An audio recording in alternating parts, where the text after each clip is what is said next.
Здравствуйте! Сегодня в такой прекрасный солнечный день мы едем в город Вольфсбург, город на севере Германии, в федеральной земле Нижняя Саксония.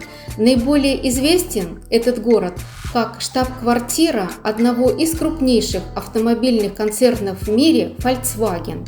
Вольфсбург – это современный индустриальный город, который является одним из богатейших в стране. Он был основан в 1938 году, то есть городу 84 года всего. И фактически этот город построен был для работников автомобильного завода Volkswagen, которые должны были производить модель «Жук». Выпуск автомобильной модели Volkswagen Жук был под контролем самого фюрера. И завоевав популярность среди представителей правящей верхушки Третьего рейха, эта марка превратила Вольфсбург в крупнейший центр по производству машин. Вот сейчас мы как раз едем вдоль цехов этого автомобильного концерна.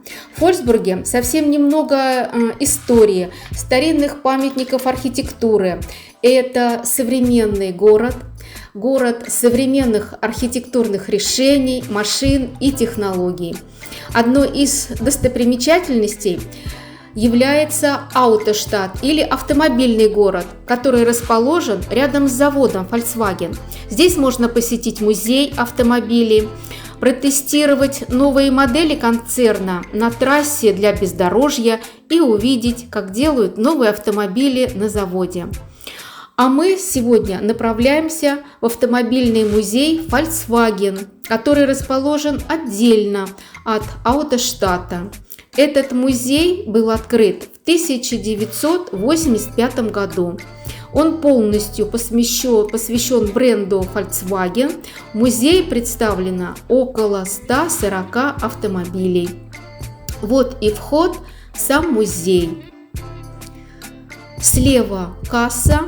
А вообще вот это небольшое помещение на входе – это и выставочный зал, где можно посмотреть и приобрести сувениры, которые вам понравились. Сувениры с маркой Volkswagen. Здесь вот и кружки 10,90, кружки и 9,90, и наборы всякие.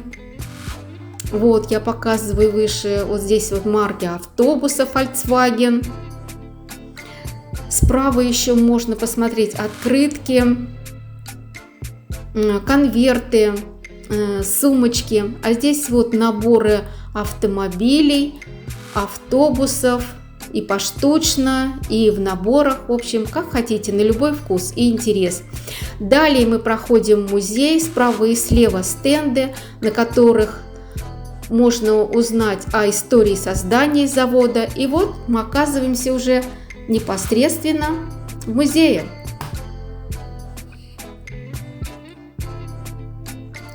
И вот мы выходим в выставочный зал и видим, что слева от входа стоит стол. Вот сейчас мы его видим, очень красиво украшен мозаикой и стул. И на стенде, который находится рядом, мы прочитали, что это стол из кабинета легендарного босса Volkswagen. Вот это он сам. И здесь написано профессор, генеральный директор Хайнрих Нордхоф. Первый жук, которого мы видим. Написано: с 1955 года все еще на ходу. Вот 1955 год – это год выпуска. Здесь мы читаем Käfer 1200 овали. Это объем двигателя 1200, мощность 30 лошадиных сил, максимальная скорость 100 км в час. Вот это я показываю салон. И сейчас посмотрим, какой это красавчик спереди. А всего он прошел 750 тысяч километров. Вот он какой красавчик. И цвет у него такой красивый, серо-голубой. Следующий жук приятного голубого цвета. Вот выпуска 1960. Считаем Käfer 1200 экспорт. И у этого экспоната очень красивое название – «Шарлотта». И именно этот автомобиль был частным семейным автомобилем гендиректора Volkswagen. Но говорили, что сам он очень любил ездить на Альфа-Ромео, что делал инкогнито и за пределами Вольфсбурга. Следующий жук приятного молочного цвета, год выпуска 1966 год. Выставленный автомобиль представляет собой экспортный вариант жука. Он был доставлен профессору Ботти в Болонью и был награжден премией Итальянской ассоциации классических автомобилей за отличное состояние.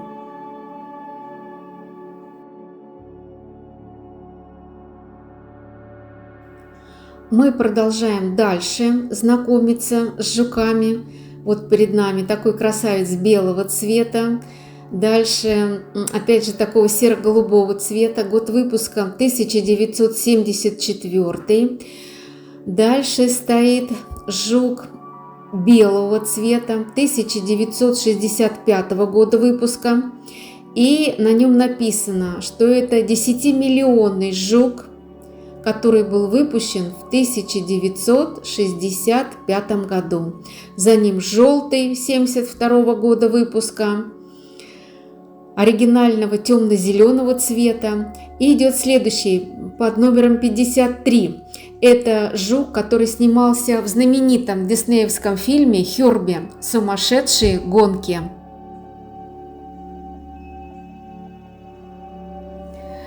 Такси белого цвета 1995 года. Вот еще жук очень красивого, интеллигентного цвета 2003 года выпуска.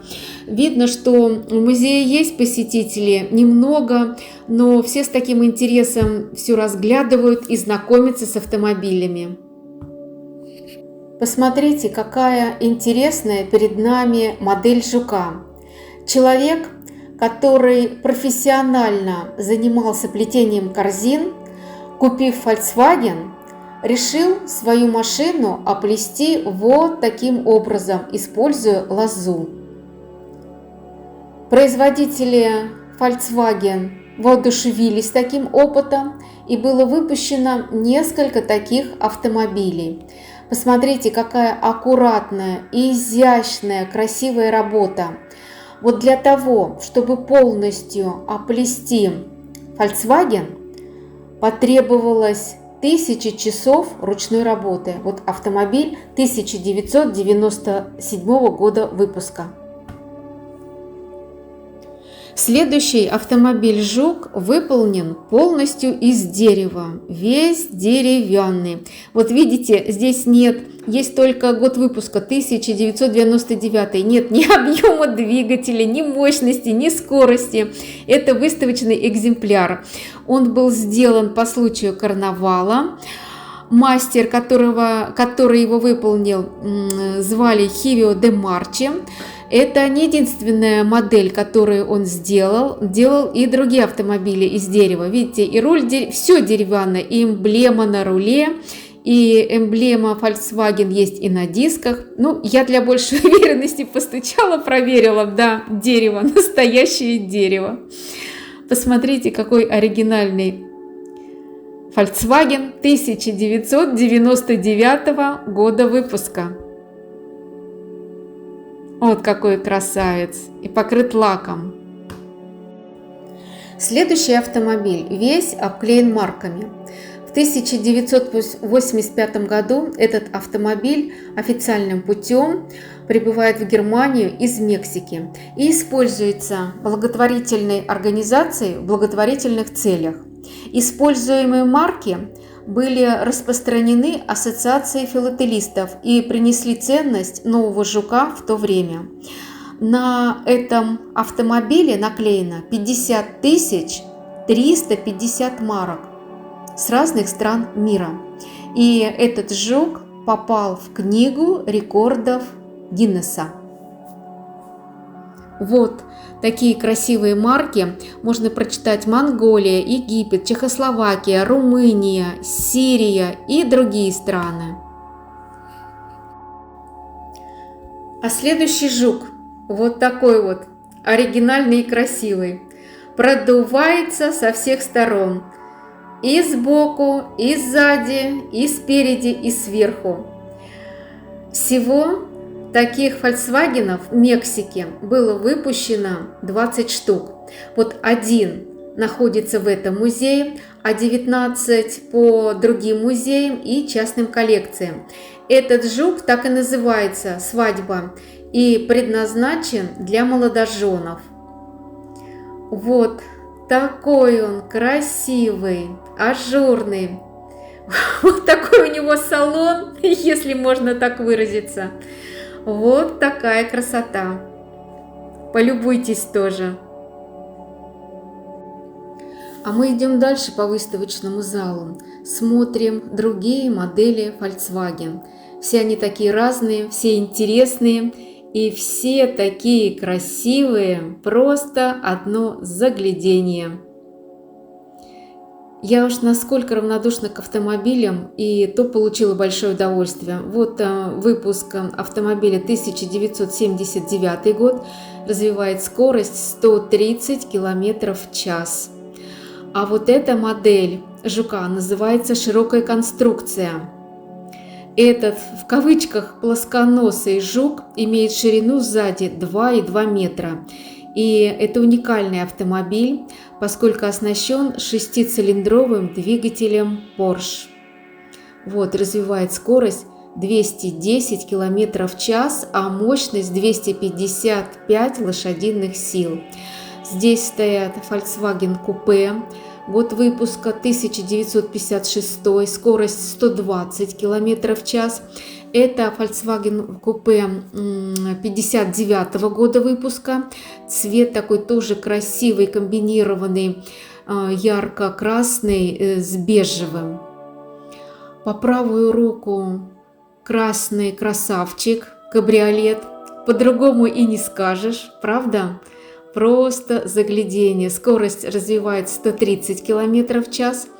А про этот желтый автомобиль работник музея сказал, что он принадлежал японцу. И когда японец уехал к себе на родину, он этот автомобиль подарил музею. А этот кабриолет 1966 года выпуска сошел с конвейера Карман в городе Оснабрюке и был отправлен прямо в Японию. Именно там его приобрел Мотокичи Хироно. Он ездил на этом автомобиле, заботился о нем. Видно, что это праворульный автомобиль. И сын исполнил последнее желание отца.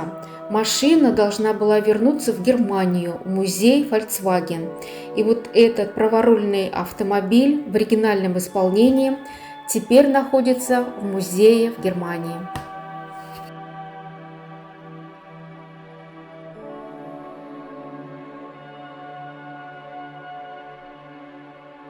А это модель Volkswagen, год выпуска 1995 года, которая может летать.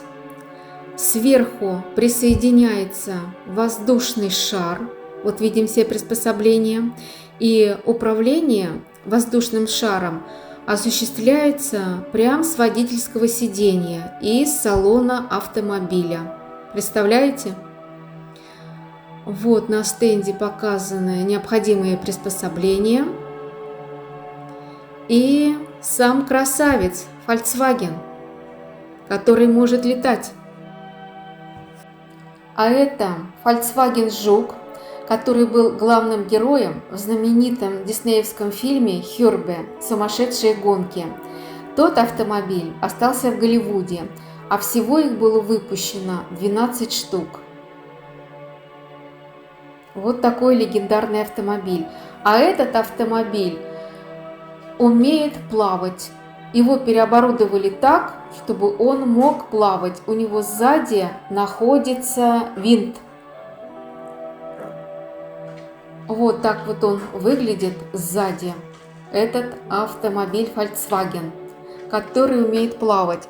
И вот на стенде в музее сейчас покажем фотографию, где он на воде. Вот вам, пожалуйста. Сотрудник музея сказал нам, что вот это Volkswagen очень редкие. Бирюзовая модель выпуска 1956 года вообще очень редкая, их всего 2 в мире. А вот эта модель Volkswagen, выпуск 1959 года, тоже редкая модель. Их или 100, или 200 всего было выпущено. Вот не запомнили мы.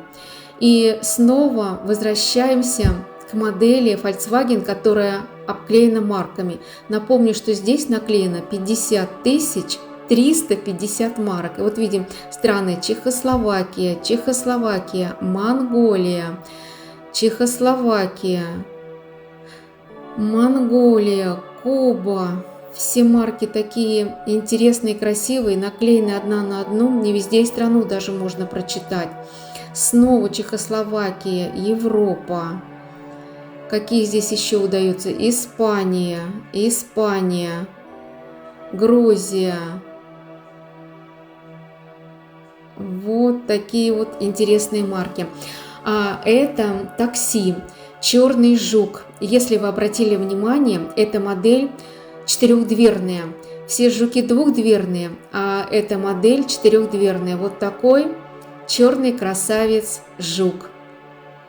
И в этом же ряду, сейчас подойдем ближе, стоят пожарные машины, пожарные автобусы. Вот так вот они выглядят. Эмблема впереди, Volkswagen.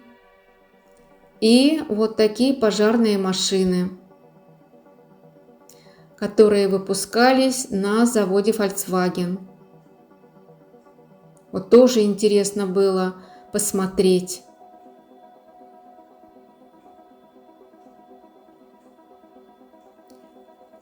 Вот эта машина, год выпуска 1963 год. Volkswagen.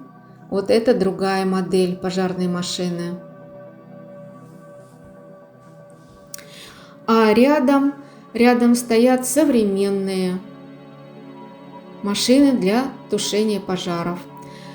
И дальше смотрим, стоят автобусы. Вот такие автобусы.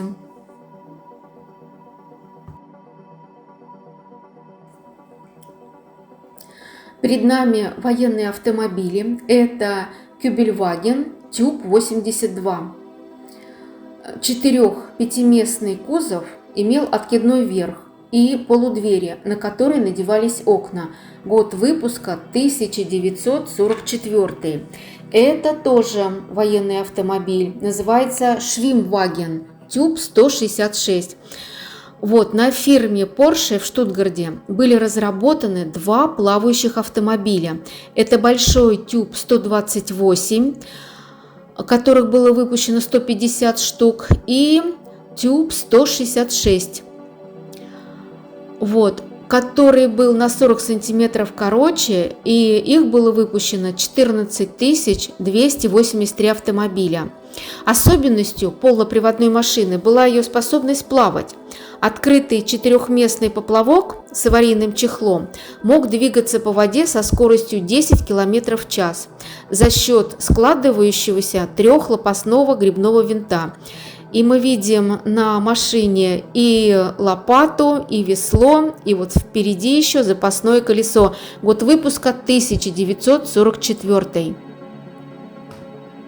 А этот Volkswagen серого цвета командирский жук. Он Typ 87. Вот такой вот он. Год выпуска 1946. Командирский жук. Вот показываю салон автомобиля. А это Volkswagen желтого цвета. На нем написано Straßenwacht, дорожный патруль. Это автомобиль, который приедет к вам на помощь, если ваш автомобиль отказывается ехать или, другими словами, поломался. Вот здесь мы видим в багажнике оборудование, специальные приспособления Год выпуска у этого Volkswagen 1973 год. Мне кажется, он специально такого яркого желтого цвета, чтобы его было видно издалека. А это автобус скорой помощи светло-бежевого цвета. Вот так вот он выглядит. Ходила по музею и снова вернулась к этому кабриолету красного цвета. Помните, я вам рассказывала, у него руль справа, и он с конвейера сразу уехал в Японию, а потом, после смерти отца, сын выполнил завещание отца. Этот автомобиль был вновь доставлен в Германию и сейчас находится в музее. Год выпуска 1966 год. Вот такой красавец. А рядом еще один красавец, по-другому даже и не скажешь. Год выпуска 1949. Красно-черный Volkswagen. И диски даже красные. Ой, смотреть, ну просто одно удовольствие. Вот как будто нарисованный. Перед нами автомобиль Zee Golf, который переводится как «Озеро Гольф». Вот на стенде читаем «Гольф Кабриолет». Это автомобиль-амфибия. Этот автомобиль с выдвижными полозьями стал звездой соревнования в 1983 году, где продемонстрировал свои способности плавать. И помимо зрелищного эффекта проводились испытания четырехцилиндрового двигателя мощностью 150 лошадиных сил при максимальных нагрузках и при минимальном воздушном охлаждении. Он такой большой, еле его обошла. Lamborghini Chiron, год выпуска 2009. Двигатель 12-цилиндровый, мощностью 450 лошадиных сил. Этот автомобиль развивает максимальную скорость до 250 км в час.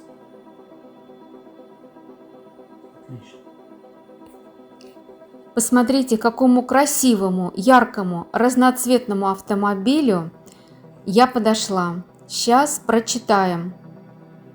Это Polo 3 Arlequin, год выпуска 1995, двигатель четырехцилиндровый, мощностью 45 лошадиных сил и максимальная скорость 145 км в час. Ketten Touareg 1. Ketten переводится как цепи. Гусеницы, которые относительно легко крепятся, сделаны из резины и весят 100 кг с каждой стороны. Автомобиль был испытан на предмет пригодности для передвижения по снегу. Был произведен в 2001 году.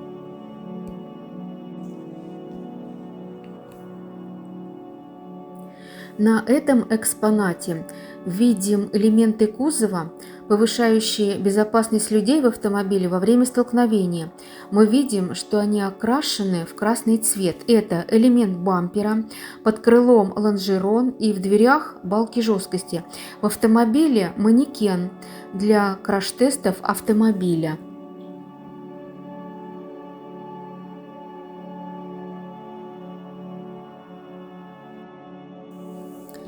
На подиуме видим болиды Volkswagen разных формул для участия в спортивных гонках. Вот, хочется сказать, что по музею Volkswagen мы ходили, наверное, больше 2 часов. Сделали не один круг по этому музею, потому что были модели, которые особенно понравились. Хотелось еще раз подойти и посмотреть. И хочу сказать вам честно, я не водитель и автомобилями не увлекаюсь. И ехала в этот город, Вольфсбург, в этот музей за компанию. Но Какое я получила удовольствие, не передать словами. Мне настолько все понравилось, так было интересно, даже сама не ожидала. И не только мне, и мужу очень понравилось, и дочке понравилось. Я с удовольствием делала видео. Мы слушали рассказ и работника музея, который нам и показывал модели, и рассказывал. Все было очень интересно, и впечатления самые-самые хорошие, о чем мы оставили отзыв в книге отзыва посетителей. Я так и написала, что осталась в восторге, мы остались в восторге от посещения этого музея. А это муж и дочь ходили специально, благодарили работника музея за его внимание, да, за его интересный рассказ. Вот. Нам все очень понравилось. Всего доброго.